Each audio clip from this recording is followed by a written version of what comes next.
Ya, di sesi ini saya akan menjelaskan mengenai apa yang sudah Mas pelajari di 2 hari sebelumnya ya, yaitu mengenai nama-nama komponen ya, komponen, kemudian logika dari 6, 2, 1, 3 ya ini.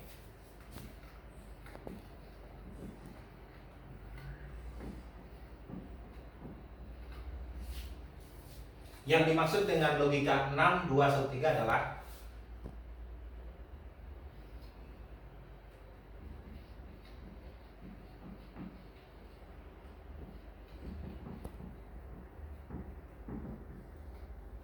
enam komponen elektronikanya.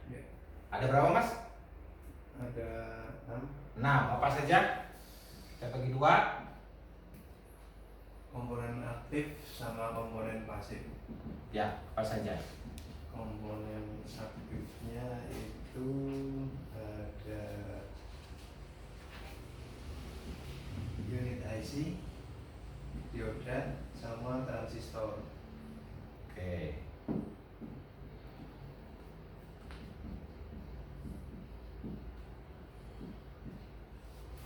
Pasif? Pasif ada resistor, kapasitor, sama induktor.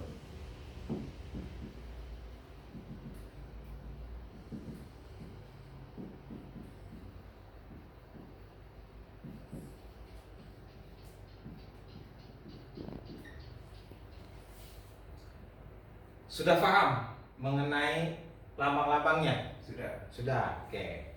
Nah, keenam komponen ini pasti diletakkan dalam satu rangkaian. Nah, peletakannya nanti boleh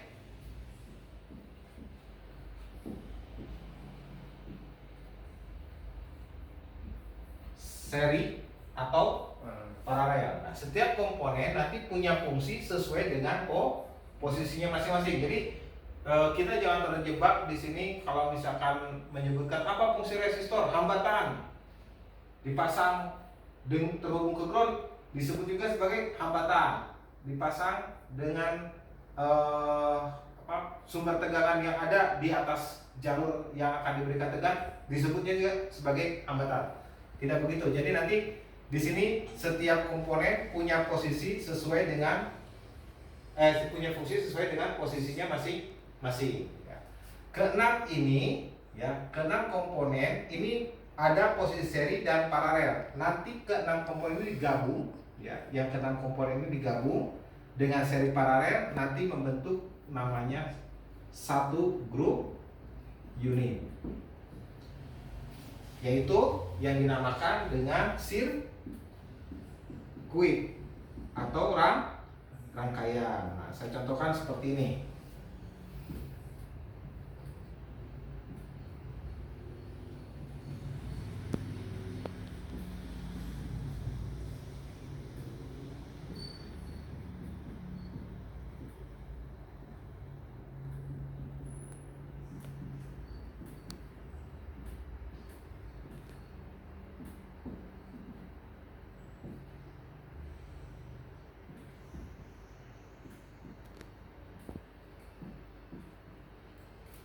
Contoh sederhananya adalah sebuah rangkaian regulator. Satu unit IC ini mendapatkan input tegangan, ya, melalui L seri dan C paralel. Kemudian ada outputnya juga C paralel. Dan untuk perintahnya dinamakan enable, dengan biasanya penandanya adalah sebuah resistor pull down.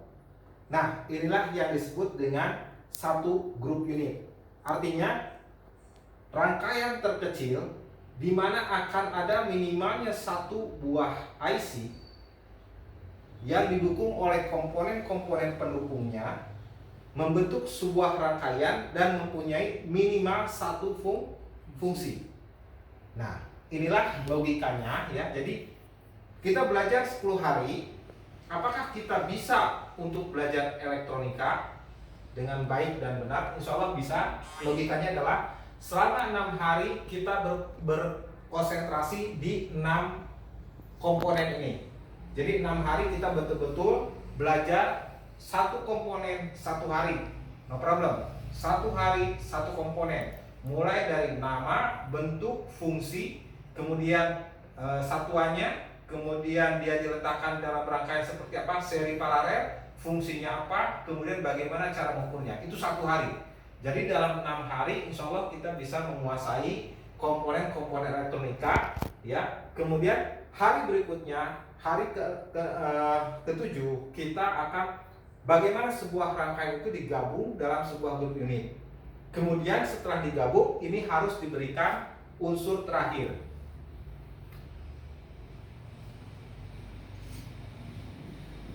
Satu, sumber tegangan. Setelah ada satu grup unit, rangkaian ini bisa bekerja kalau kita berikan beban atau variabel tegangan. Nah, kita berikan variabel tegangan. Maka setelah rangkaian ini diberikan tegangan, akan mengalir arus. Dan jika sudah mengalir arus, tentu kita bisa menilai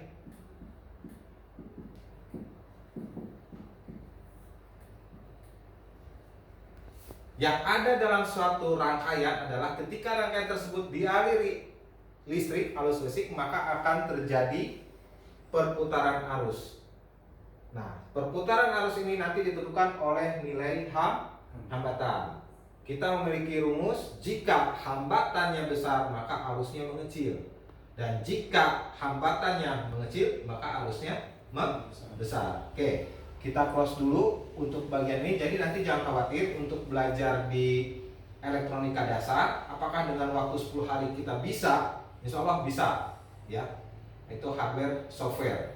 Nah, yang terpenting adalah jika rekan-rekan menguasai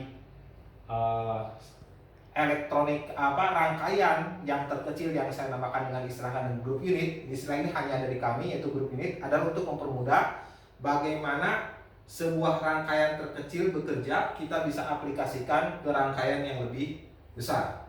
Oke? Ya, kita masuk ke materi berikutnya.